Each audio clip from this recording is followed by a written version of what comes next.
Kik asok akis make meaning has naliag a PHP töt pont ketöt. Oh. Kik asok akik mara as töt pont hamat. Oh, too fast. Töt pont neget. Neget. Esh töt pont ötöt. Kazanım.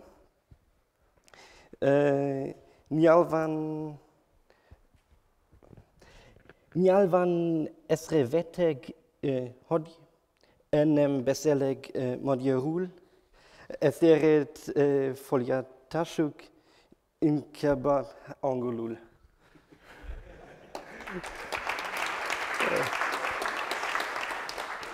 Okay, so now I'm more confident. And I want to start with a little bit overview about the recent history of PHP. Some 6 years ago, we started a project to come up with a version PHP 6, which should be a fully Unicode version.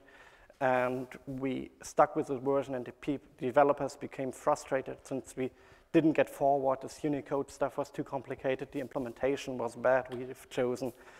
So we decided to kill the PHP 6 project from that time and basically port everything we had back to PHP 5.3. Over this process, we figured, well, we need a better process to continue our development of PHP in order to get it working better. And so we started a requirement that new, bigger features coming into PHP, so maybe not each small function we add or something like that, but each major feature should have an RFC and a request for comments document inside our wiki describing the project and getting it to work. After that, there's a vote on simple features, majority wins, and on bigger features, 2/3 of the votes are needed to get it in.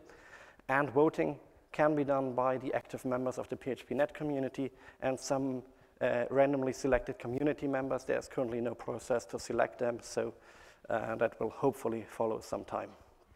The process there still has some rough edges, but we're working on it and hoping it will become better. Another part of our new process is that we are trying to have yearly releases. So yearly, a minor version of PHP, which has a 3-year lifetime and 2 years of normal bug fixes and 1 year of security fixes. So PHP 5.4 came out in March 2012 and is supposed to be at the end of the primary release cycle at March 2014 with 1 year of security fixes till March 2015. Now, for the first version, it didn't fully work out. So PHP 5.5 came out in June this year, which is a bit later than what we expected. But we hope to have 5.6 about in time around June 24th. The PHP 5.6 tree to make this possible had been recently branched off. So we have elected new release masters who are responsible. One of them is sitting right there. That's Kovac Ferenc from around here, who's driving the PHP 5.6 release version. So let's get an overview about 5.4, about the things we did there and what's going on there. I tried to come up with a theme for different versions here, so that's my quick summary here. And one major thing there were traits, which isn't in this theme for some reason, and fixed closures, since we had a closure implementation in 5.3 and we improved it, and then strengthened some rules, getting rid of some older stuff. This version is a bit different from our process, since we are taking things away, and we promise within the 5 series we won't break binary compatibility. At least we try to not to do it anymore. So the biggest feature many people see about PHP 5.4 is one feature where there are actually very few good use cases. So I have only simple examples on my slides, and that's traits. Traits can be named as engine level copy and paste. So in fact, it's basically nothing other doing than taking some methods you have in a trait, which looks like a class, except that you start with the trait keyword, and then define some methods there, and then have a class which uses that trait, and by that, importing all the methods as if you would have written them directly into that class. So if you have multiple methods you want to use in multiple classes, but want to write only once and don't want to use some dependency injection or inheritance or whatever, then you can use traits for this. So this hello here really looked like it had always been in a class. And you can simply call it. You can also do some modifications in there. So you can say use t hello and then import hello, the method, as protected. And when now calling this will give an error since you're trying to call a protected method, since the visibility will be changed by this way of importing it. What you also can do is when you're having conflicts or something like that, importing the same method, here it's saying something 2 times, and importing that 2 times would be a conflict, same name, so you can rename them or can say that one overrides the other one. And here I can use say something and say world on the $O object, and it will print out hello world. So that's a quick overview about traits.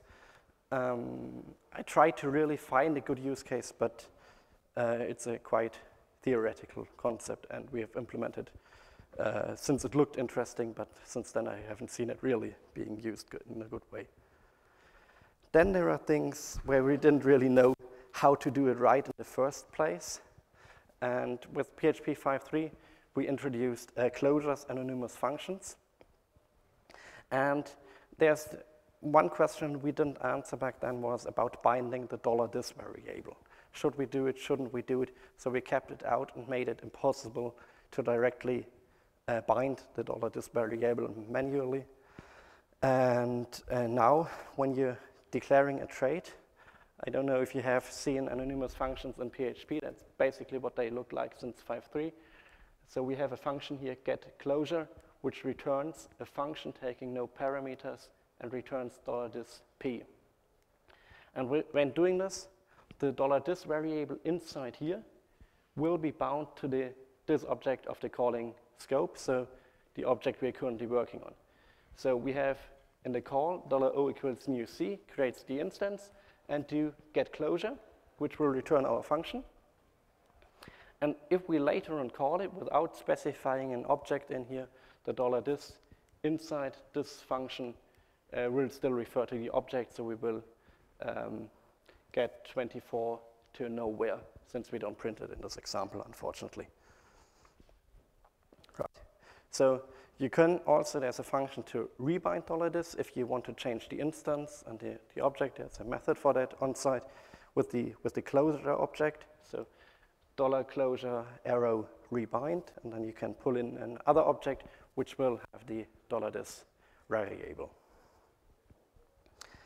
As I mentioned, we did some cleanup. So one major thing is we removed save mode. Save mode was meant as a way to protect environments like shared hosting environments or something like that. We have multiple instances, multiple users, and you don't want to have them interfere with each other. But it has some complications to do it. One, it's the wrong layer to do it. The operating system can do these checks way better. That's the primary job of an operating system, or one of the primary jobs, to protect different users and processes. So we had some bugs in the past in there. It's really slow to use save mode.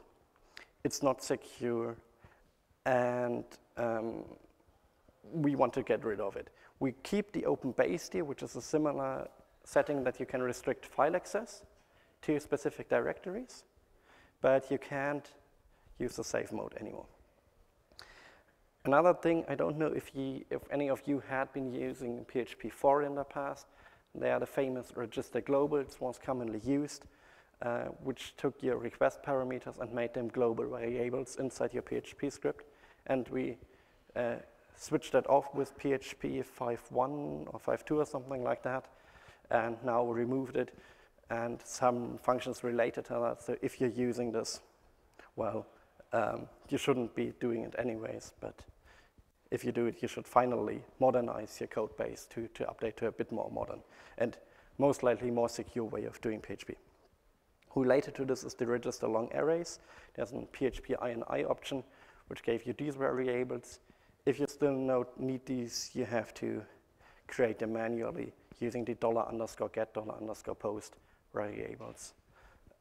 Yeah. Then my favorite, we removed the Y2K compliance INI setting. The setting was meant for cookies, whether the date should be 4 digits or only 2 digits. And nowadays, after the switch over and no old browsers exist anymore, we can be Y2K compliant all the time.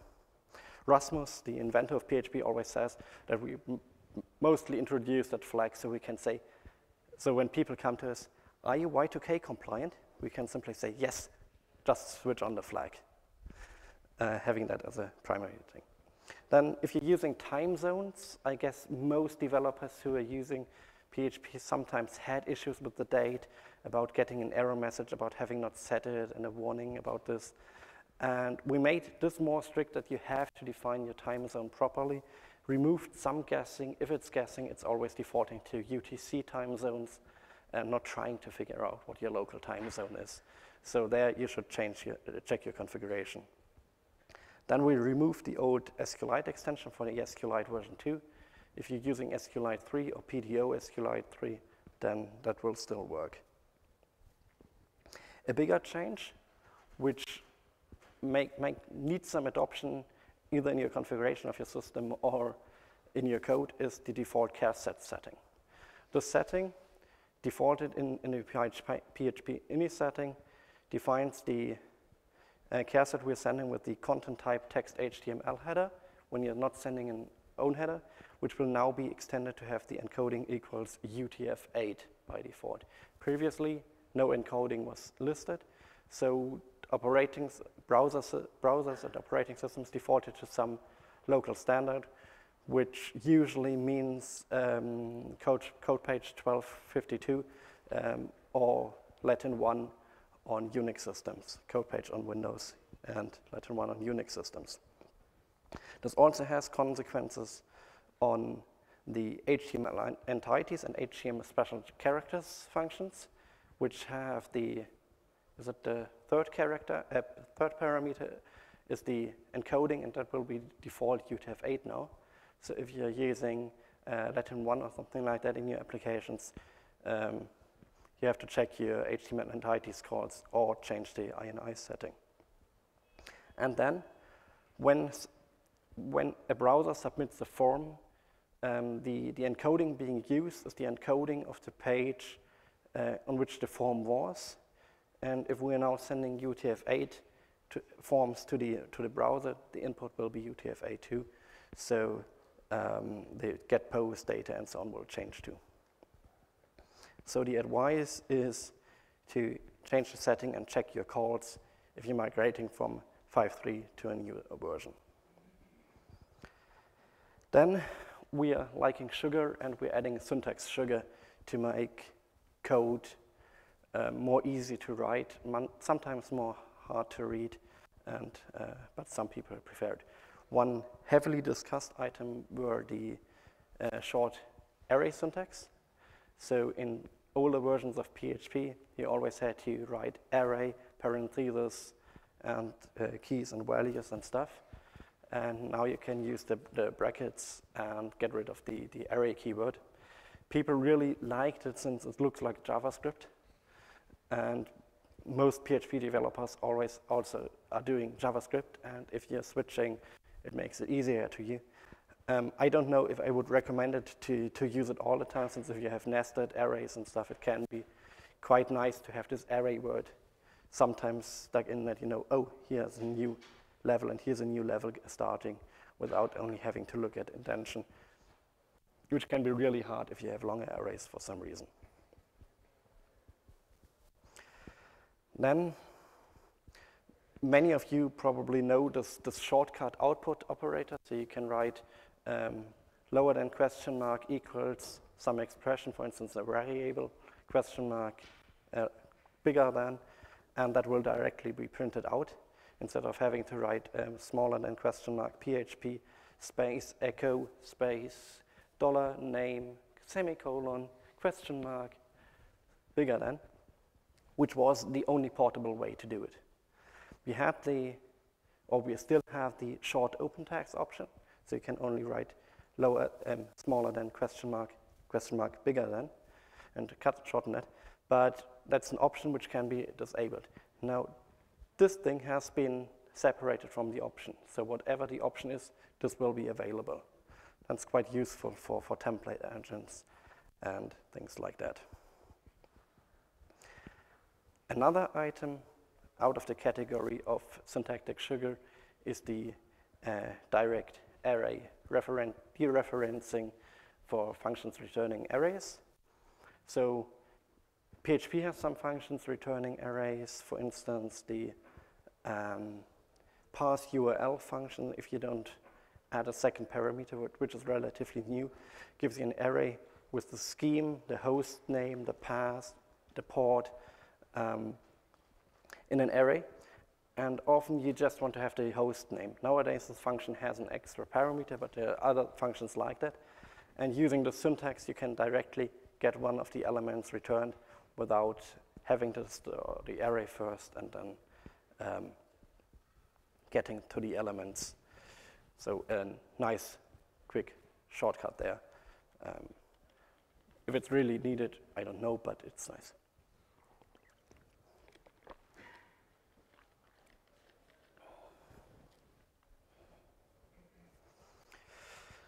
So let's look at so PHP 5.4 was released a bit more than a year ago.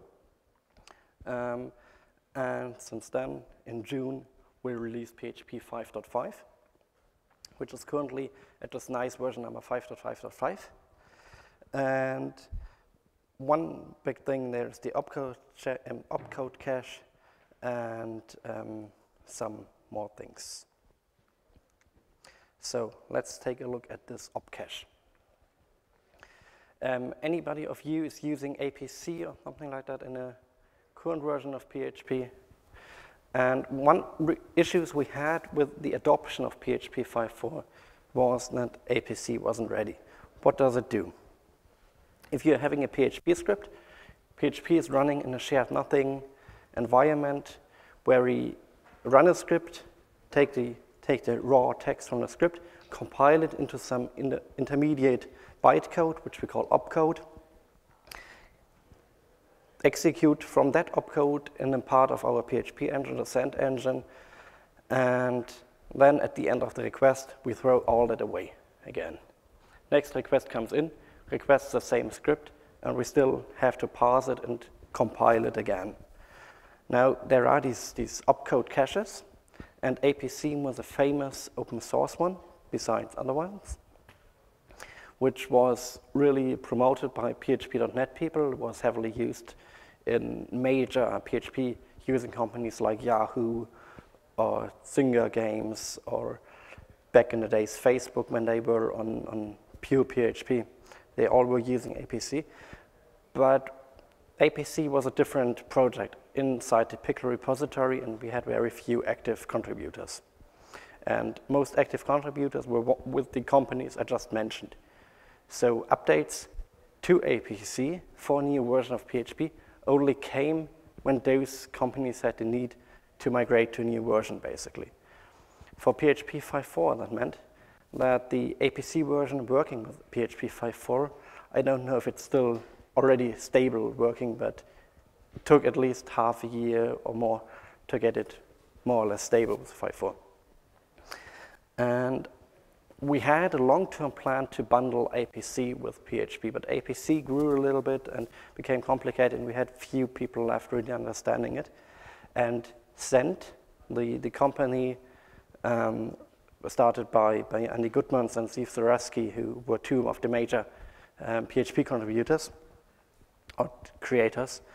Had a product called Send Optimizer Plus, and they open sourced that and bundled it with the PHP distribution, and promising that their guys will look after it with the continuing development of PHP. So parallel to the development of PHP, as we add new features, as we change our engine opcode, the optimizer will be enhanced too. During this, we renamed it to Opcache from Send Optimizer Plus, and made it part of the PHP distribution. So hopefully we won't have these delays we had with APC in it, and it will hopefully make your applications faster. If you're building PHP from source, I think it's still enabled by default to be compiled, but you have to enable it since it's a send extension or PHP extension, which is a technical stupid difference. You have to enable it manually in your PHP INI file as a shared object. If you're getting it from a distribution, there should be a package, PHP opcache or something, which will auto-enable it when installing that package.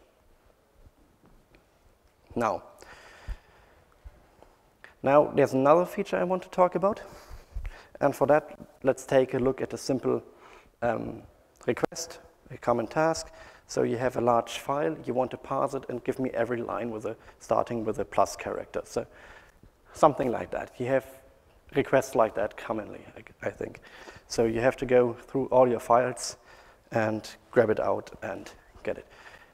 A simple way of doing this in first hand is to call file get contents, iterate over it, compare, and if it matches, print it out.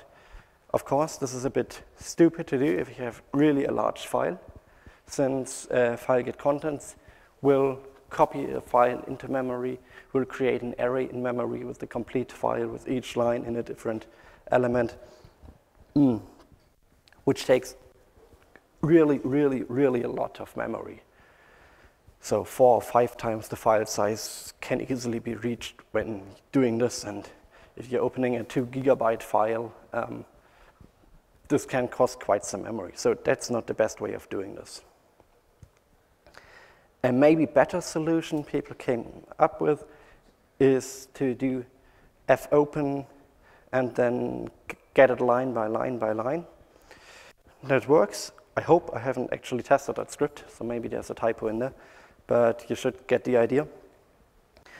And the issue here, in my opinion, is that you're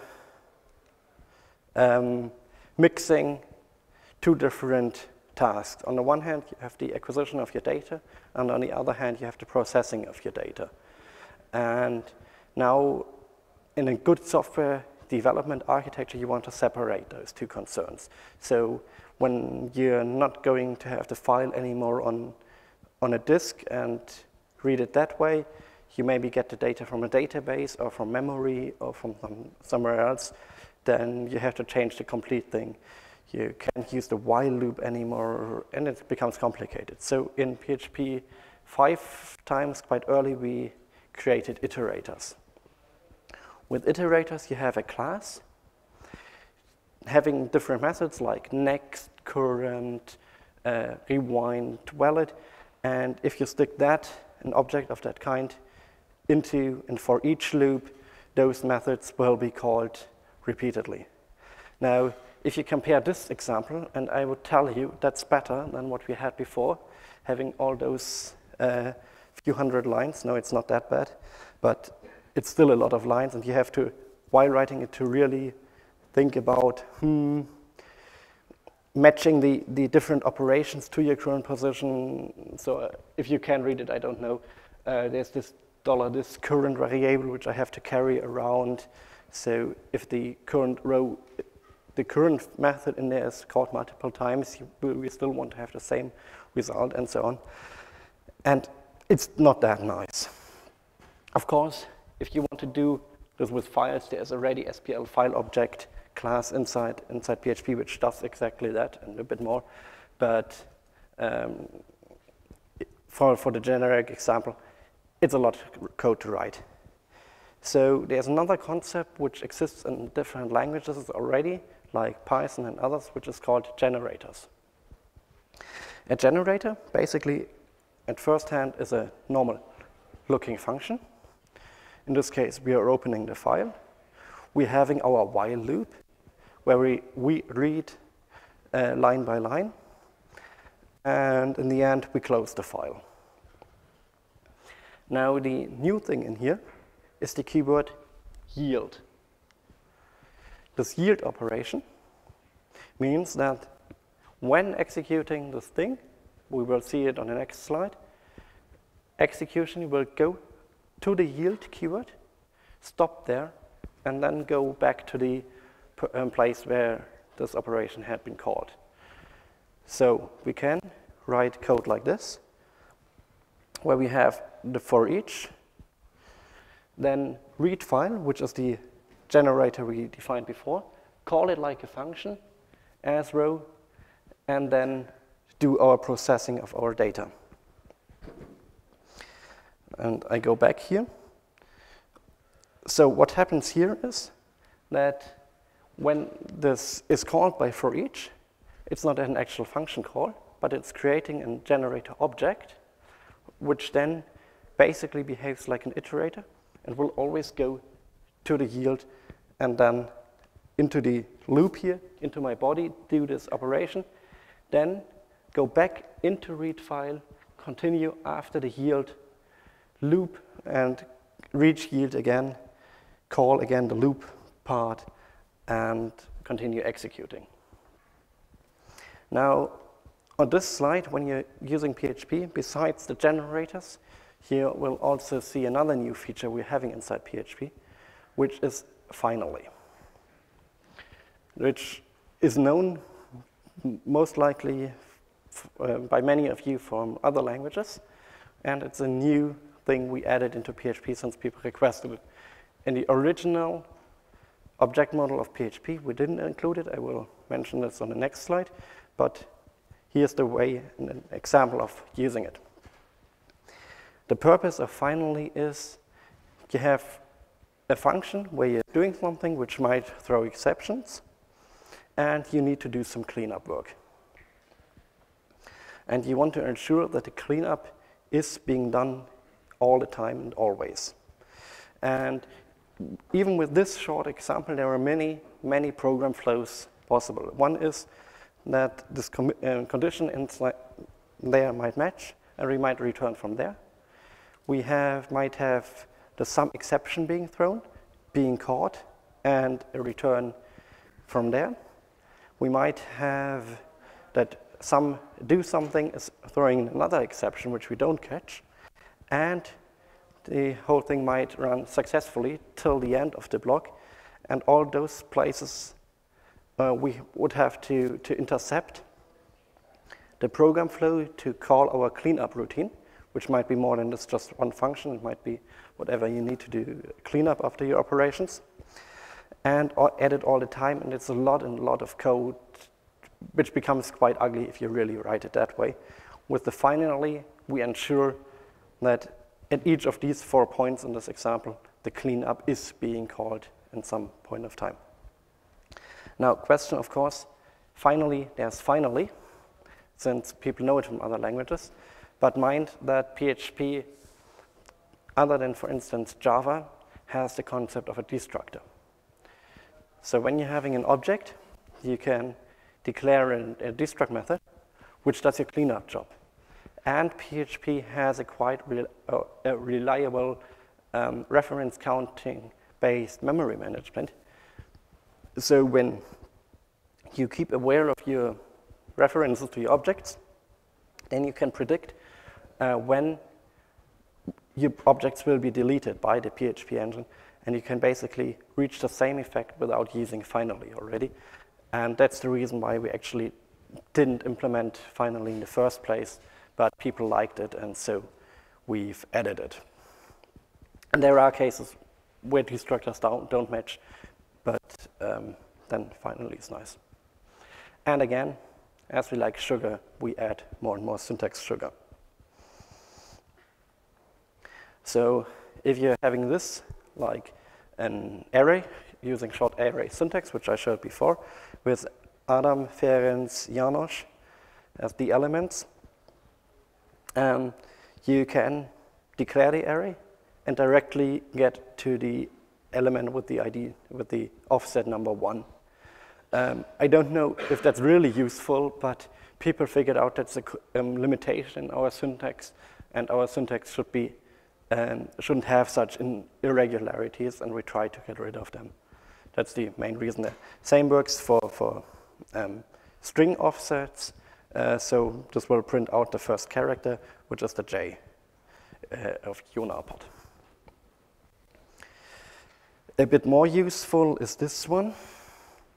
So for ages, basically, we had the list keyword in PHP.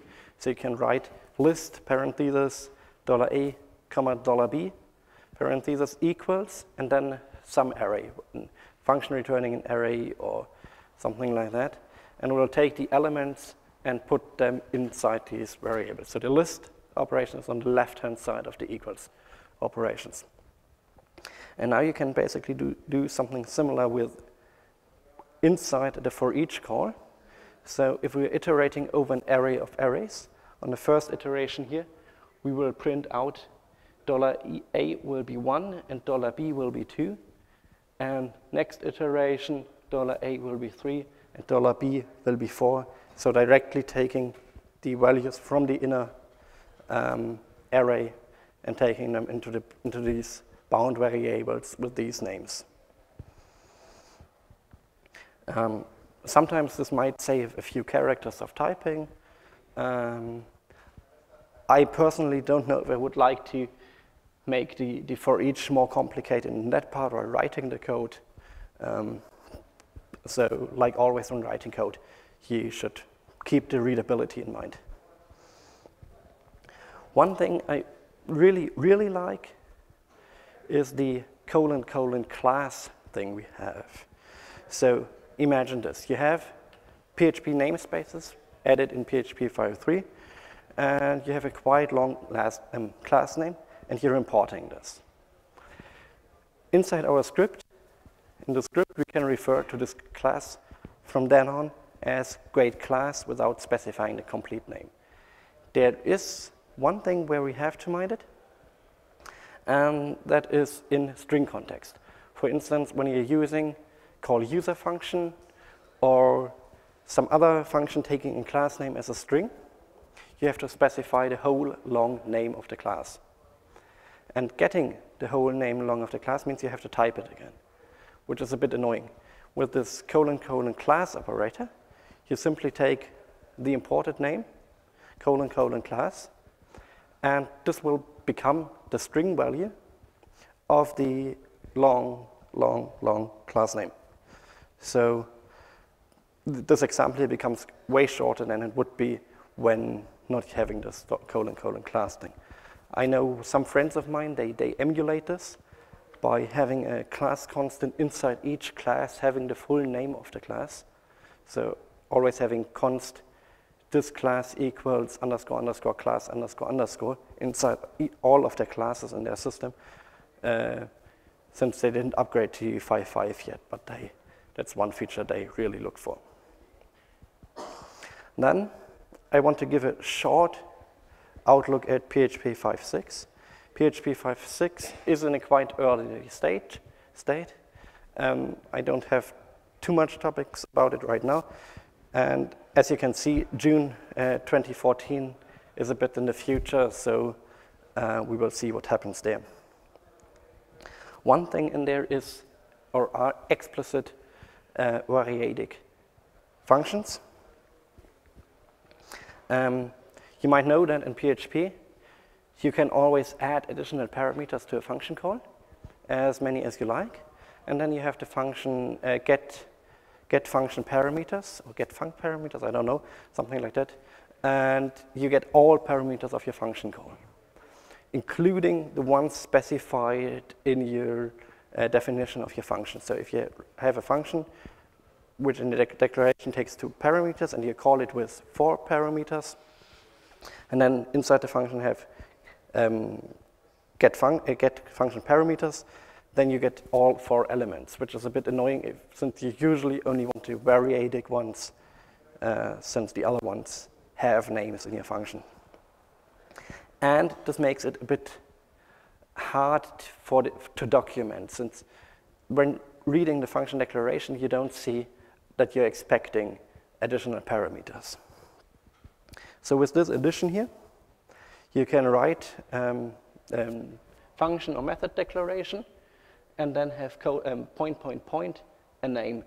You can also use references, as here an example, which means that all parameters passed to this function will be treated like references.